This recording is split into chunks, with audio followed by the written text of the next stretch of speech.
This is the part of the show where we discussed what's happening on Book Talk, in our Goodreads, adaptation news, and this week's Book Nook is sponsored by JBL, Made to be Heard. JBL Live headphones are amazing when you want to get lost in a great audiobook, as I know, because I be locked into my audiobooks. I myself like to queue up the Heated Rivalry cottage ambiance videos on YouTube while I read. Guilty. She does. She's a lo-fi girl. Is that what it's called? Yeah, those type of things. that. Yeah, ambiance videos. And I can think of a few audiobooks I can immerse myself in. I love it. So we want to talk about the process of making the Game Changer audiobooks. What was that like from your perspective? It was, it's going to be boring because it's largely hands-off for me. Really? Yeah. From starting from the fourth book, I was able to choose the audiobook narrator from a list. So I chose Cooper North, who I really liked from some other books. So books 4 through 6 are all Cooper North, and he also did Time to Shine as well. And he has kind of a young tone to his voice, so I liked that. But then when I wrote The Shots You Take, which is about retired players who are in their 40s, I went with another narrator that I really liked, Greg Boudreau, because I knew he had a bit of an older tone. Right. So I'm a big fan of audiobooks and of narrators. I think like what they do is really amazing. It's like, sort of like with animated movies, there's like a trend towards getting like Hollywood actors to do them. But I think, it's like a professional voice actor, professional book narrator is like such a skill. So I still really champion the audiobook narrators. They are celebrities to me. I'll tell you what. And that's their profession, that's their field. You want to make sure that there's roles out there, that you're doing a small part or a big part to ensure that that is maintained. Did you listen to any audiobooks? Oh, yeah. Oh, yeah. A lot. Would you have a favorite? I think the ones I re-listen to the most would be like, I say a lot that I really like Kat Sebastian's books. She's an author I love, and she has a lot of really good audiobooks. But Why do you love hers?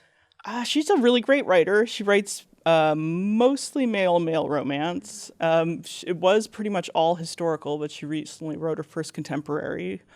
And she gets really good audiobook narrators, and I re-listen to them a lot. So And my thing is too, do you just like a basic narrated audiobook or those dramatized, like sound effect, full production? Oh, yeah. I prefer not those. Yeah. Same. Because I think that's something else. Yeah. That's like a radio play. It's a different experience. And I almost want to read it how it was meant to be, how the author, wanted it. The other things can be fun, but I think if I'm reading a book for the first time, I want it to just be straight up. Yeah, absolutely. Yeah.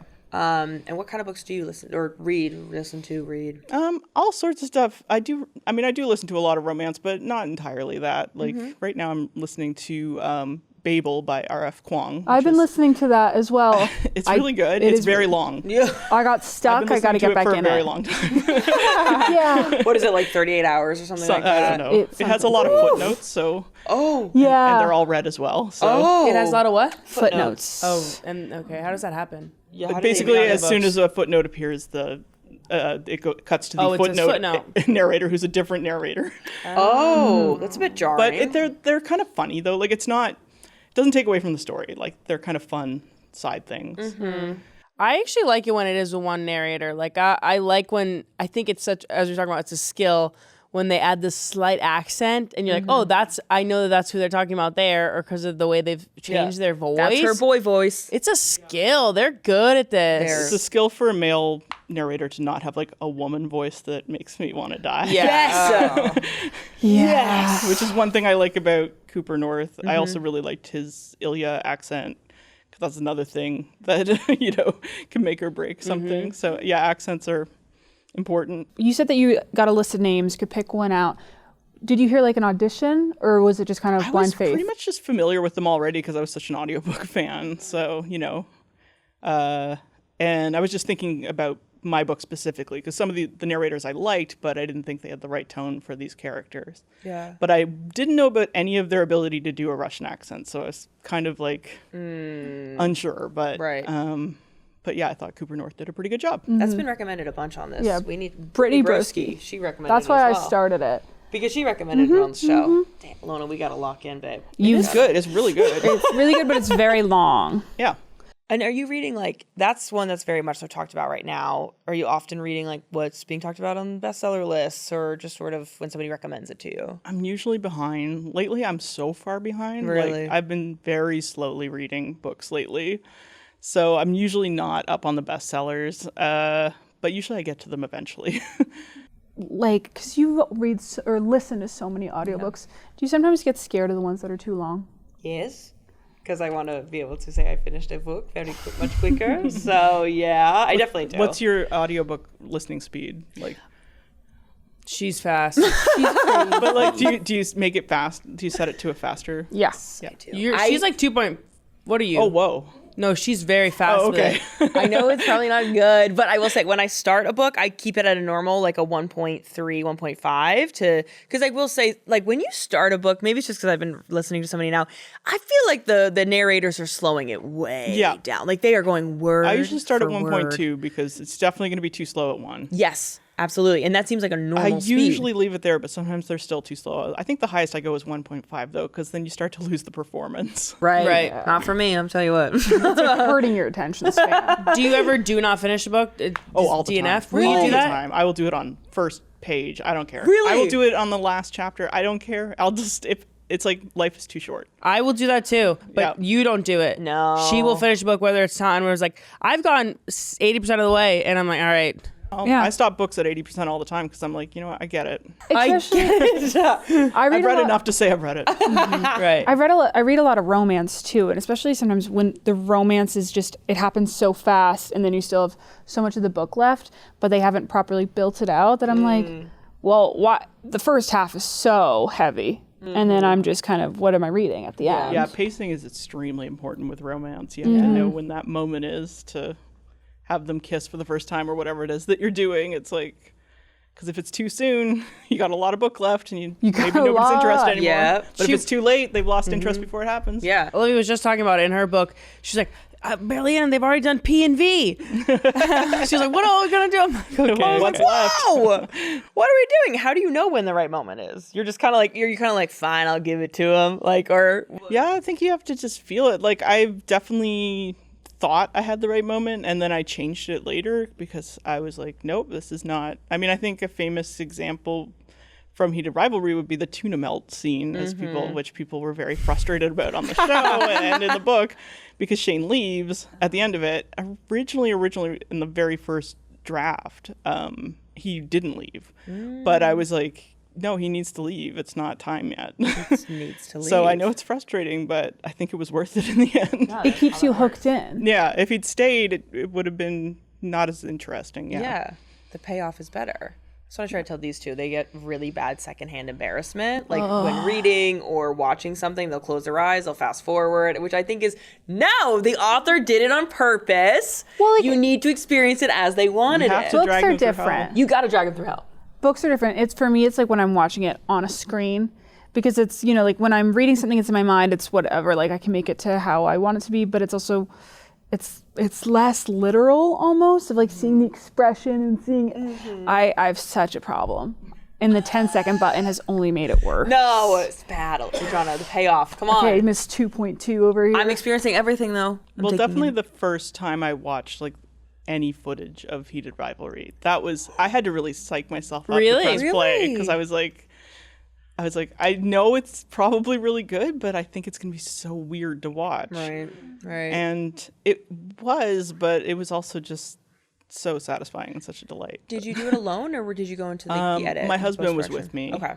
And we decided to watch. We had all 6 episodes, but we watched one per night, so we could really think about it and talk about it. Wow, talk about a slow burn. I know, we just really wanted to savor it. In episode 1, was there a point where you went, okay? Yeah, I think almost right away. Right, okay, good. Okay, good. Yeah. And Dre, you listen to music while you read?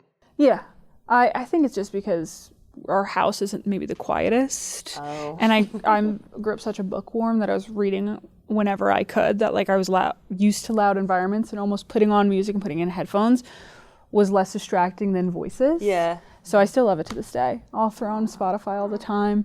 I usually have to play a little mindless game on my phone while I'm listening to an audiobook or something. Like Yeah. or be driving. I have to be doing something else or Something. chores. Same. Chores I is a can't huge just one. like sit and listen to an audiobook. My mind starts to wander, so I need that second thing That's to my- keep me hooked in. That's me as well. I'm like, my whole house gets clean, and then I finish cleaning everything, and I'm like, what now? I still want to keep listening, but I've got nothing else Then to she'll do. go on a walk. And she'll walk. I'll walk. I've even Yeah. gotten to the point where I'll hold the physical book, and like be listening and like follow along. Oh yeah, that helps too. That's helped. I will say. I have had some times where it was when I was reading the Throne of Glass series, or I was listening to it again, that I wanted to keep going so much and I needed to focus. I just like laid down in my bed, turned the lights off, and I was just listening. Really? Yeah, it was Not kind of me. nice. It was like an immersive experience, like a sensory deprivation tank, and you're I just would in totally lose whole chapters. I think. Do you have a one book that you'd recommend to our audience? We love asking people. Any book? Yeah. Wow, that's huge. I know. I'll recommend. I want to recommend my friend's series because I don't think it's getting enough attention. The third book in the trilogy it just came out. Okay. I want to say it just came out or it's just about to come out. I got it early, so I'm a little confused. But Ali Theron's the author. The series is called Sugar and Vice, and it's like an urban fantasy slow burn male romance. It's the romance is spread over the 3 books. It's like a world of like where there's like empaths who like are like a kind of a problem that the government kind of has to deal with, and then there's like a guy who has no emotions, who's been like altered to have no emotions so that he can hunt down rogue empaths. And that's the Fall in love with an yes. It's so good. So yeah, and I think it's really cinematic. Like I would love to see it as a TV series. So that's my recommendation because I think it's one that most people don't know about. And you can buy the physical books too. Like it is in print. It is an audiobook and has a great audiobook narrator and ebook as well. So Jacob is adapting Song of Achilles. he's adapting a book called, I'm going to blank on the name of the book, but I've read it and it's really good. But the show is going to be it's like called Alexander. It's about Alexander the Great. But when he's really young and being tutored by Aristotle. So the book's actually the book's from Aristotle's point of view.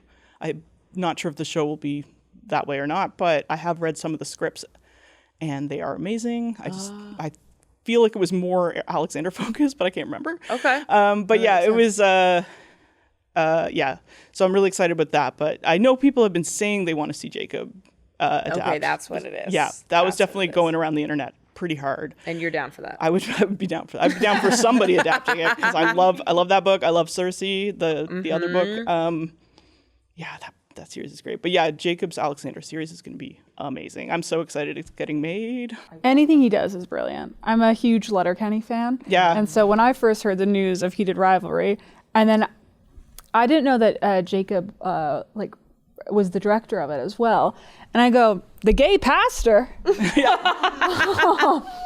which then led me Letterkenny? from Letterkenny, which led me down a rabbit hole of like, oh, he's brilliant. He's brilliant. I trust him to do this. And now just knowing that what a hand he had in Letterkenny too, I was like, what can't this man do? Yeah, and he's made some incredible films as well. He's been around for a while in Canada for sure, making brilliant stuff. So it was a huge honor to even hear from him. And then, yeah, obviously he made a pretty good show.